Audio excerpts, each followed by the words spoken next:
will be months before the tanks get there, in part because many of them have to be built, in part because the ones that are already built have to have certain high tech equipment removed from them so that if they fall into Russian hands, Russia doesn't have this, and in part because the repair crews, which are just as large as the crews that operate it, all need to be trained.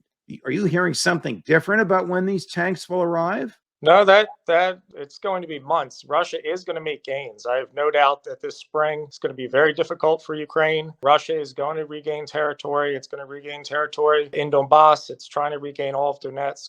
Bakhmut is likely to fall. It's not going to look good for the next few months here. Ukraine really needed to push that winter advantage and they didn't. And they've been on the defensive and it's going to extol price on them. But, once that equipment arrives, it depends how well the Russians are able to fortify their gains as to how long it takes to then liberate those areas and whether an offensive to go for Crimea is possible this year or not. It's looking less likely to be possible this year because a lot of the year is going to be spent regaining territory when the tanks arrive that the Russians will take in March, April, and May.